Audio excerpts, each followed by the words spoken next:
Apa sih yang menjadi motivasi ya Pak Kiai? Karena kita itu kan masih saudara toh. Yang gila atau macam itu kan saudara kita. Jadi perlu saudara itu perlu dibimbing, perlu juga di opini kan begitu. Itu.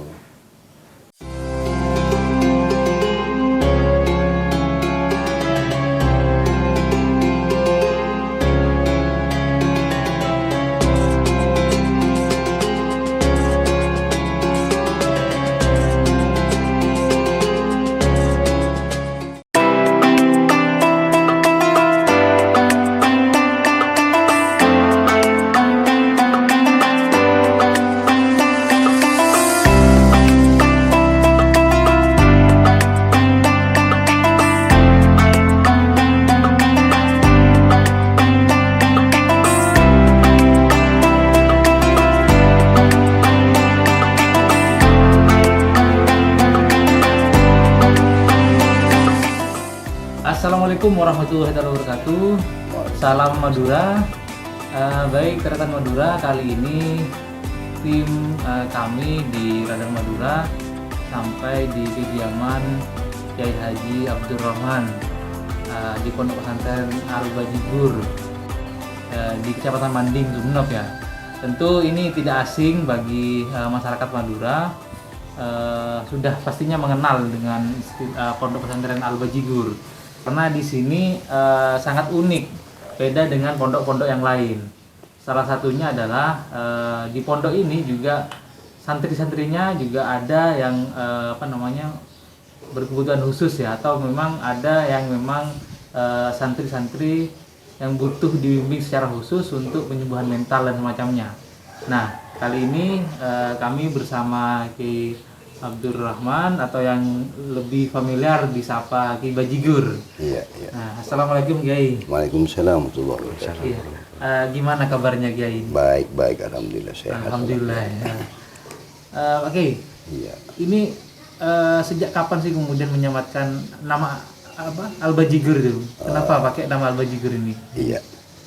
Ya, ini pertama kali yang dinamakan Al-Bajigur. Desa ini dulu dikenal adalah Pejingan-Pejingan. Nah, setelah saya nyampe di sini tahun 95, maka orang-orang sekitarnya yang memang ya termasuk orang Promojora, ya maling-maling istilahnya, dia mengatakan sekarang jangan bekerja yang dilarang oleh pemerintah dan agama. Apa? Sekarang ada kiai. Terus bagaimana? Biar nganggur saja, gitu katanya. Jadi dikasih nama Al-Bajigur oleh orang-orang sekitar. Nama Bajigur artinya bajingan nganggur. Cuman tidak lama kemudian, dulu zaman anak masih jalan-jalan kelilingan dari Jawa Tengah, Jawa Barat, termasuk Jawa Timur juga, banyak orang-orang berjalan mampir di sini. Pak Kiai, boleh tanya nggak kenapa tiba-tiba para bajingan itu, kalau mungkin di daerah luar namanya preman ya bajingan, tiba-tiba mereka memilih untuk menganggur ketika dengar ada Pak Kiai? Saya bilang begini, anak-anak dikumpulkan, ayo kumpul ke sini, maksud saya begini, kalau kita itu masih pekerjaan mencuri, bercaroan, bertengkaran, lebih baik kita sakti. Acaranya Pak Kiai, ya kalau mau mencuri bilang ke saya. Bilang aja mau curi apa, mau apa. Yang penting kamu ini semua jujur, saya bilang begitu. Tapi selama dia mau mencuri tidak ada yang kesini. Jadi mungkin saya gini, kalau nanti kena polisi kamu itu mencuri, yang dicuri tidak cukup, kalau perlu masih menambah dunianya sendiri lagi untuk kiriman dan sebagainya. Ya setelah itulah mulai kita sedikit-sedikit rendah dan tidak mencuri, dan alhamdulillah juga di sini anak-anaknya yang senang bertani, senang berdagangan dengan ya diketemukan dengan usaha yang namanya keripik singkong. Itu sekarang semuanya sudah kerja semua. Jadi tidak ada pengangguran. Mereka itu sebelumnya bajingan ya? Iya. Bajingan. Berarti ada pemberdayaan ekonomi juga ya? Iya, termasuk ya. Luar biasa. Daerah Manding ini sekarang terkenal pusatnya keripik singkong. Pak Kiai, apakah awal mula Pak Kiai bikin pondok pesantren ini memang ingin merubah perilaku? Bukan, begini. Saya tahun 90 ditakdirkan oleh Allah menunaikan ibadah haji. Ya. Setelah saya selesai mengerjakan ibadah haji, mau berangkat ke Madinah, artinya mau tawaf wada. Selesai tawaf wada, ini gunung dulu. Di sini kok bergandengan dengan Masjidil Haram. Jadi saya terkejut, ya ampun. Kalau Allah sudah menghendaki memindahkan negara ke suatu negara, tidak sampai berapa detik atau istilah hitungan detik, apalagi menit. Saya ini melihat kok alam ini kok ada di Masjidil Haram. Nah, disitulah saya tambah yakin bahwa Isra wal Mi'raj itu benar-benar ada. Kadang-kadang kan banyak tidak percaya, jadi saya meyakinkan di situ. Jadi alam ini hadir di Masjidil Haram tahun 90, bergandengan dengan Masjidil Haram. 5 tahun kemudian saya pindah ke sini, saya jauh di sini. Di Kepurahan? Iya jauh pokoknya ke sini, ya agak jauh lah, jadi pindah. Saya ingat pada waktu hadirnya alam ini di Masjidil Haram. Jadi ke sekarang ini, dulu masih gunung, tidak ada orang, cuma saya sendirian. Nyainya pun tidak ikut 1 tahun ke sini. Ya, ada orang-orang tulis-tulis di batu-batu itu mungkin mau pendidikan, jadi dibuatkan kecil-kecilan pondokan lah ya, tulis. Alhamdulillah sampai sekarang sudah mulai ada PAUD, ada MI. Sudah ada lembaga formalnya. Termasuk SMP dan juga ada SMA-nya. Ya mudah-mudahan juga sampai berlanjut sampai perguruan tinggi, mudah-mudahan. Amin. Ya seperti itu. Oke, Pak Kiai, kan tidak semua kiai mau mengurusi masyarakat yang mohon maaf dalam arti perilaku melanggar aturan ya, nggak lebih cenderung ke dunia pendidikannya saja selama ini kan ya. Kok Pak Kiai mau terjun ngurusin bajingan, ngurusin katanya ada orang yang gangguan mental seperti itu.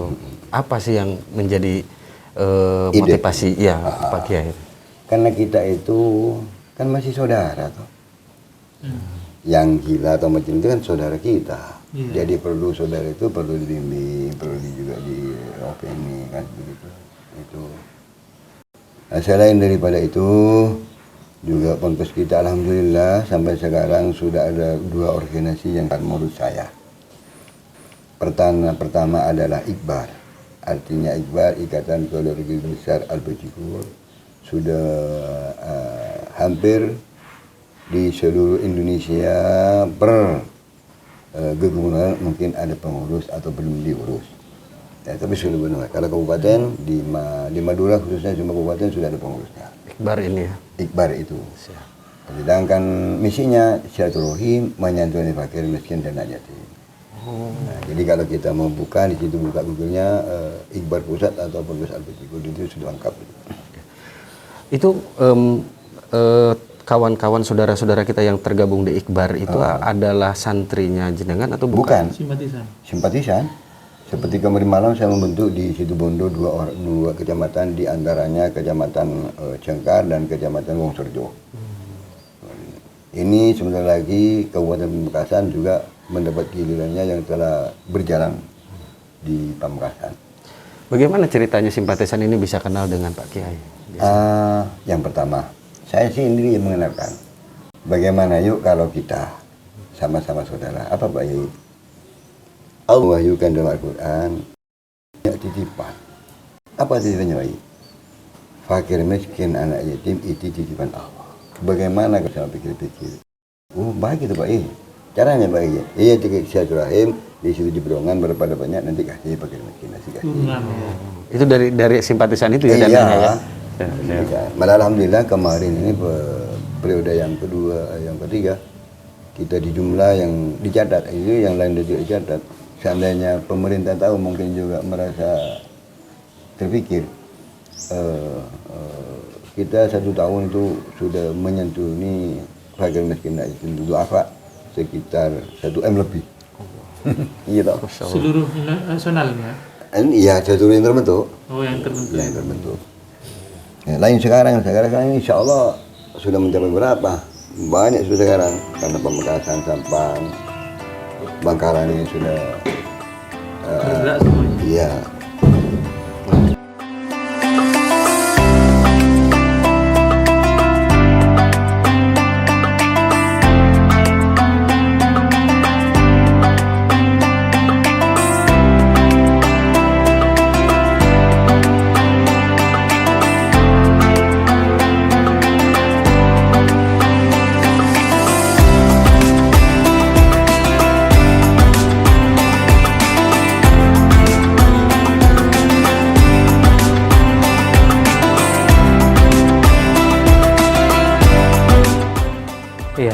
Pak Kiai, ini banyak juga teman-teman kepala desa ya yang juga silaturahmi dengan Pak Kiai.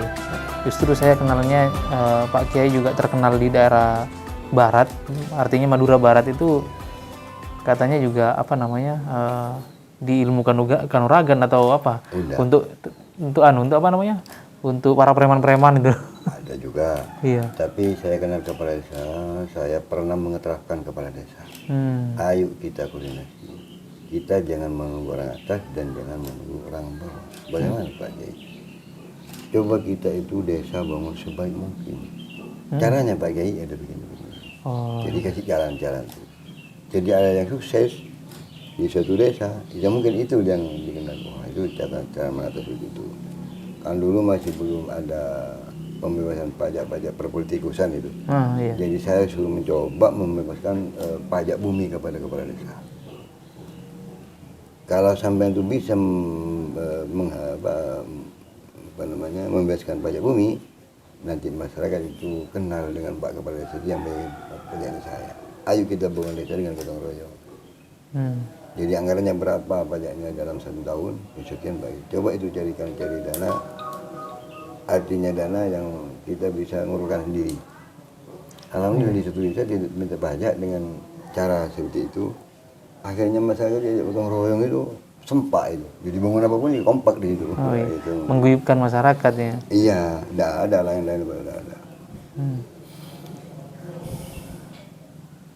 Ya kalau preman-preman ya seperti itu, memang dia aja. Ayo kalau mau kita jadi orang yang sakti harus kita bersama berjigur dulu, mohon doa gitu.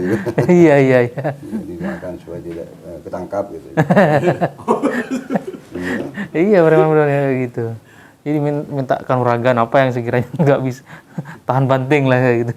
Ya tapi omongan aja. Iya.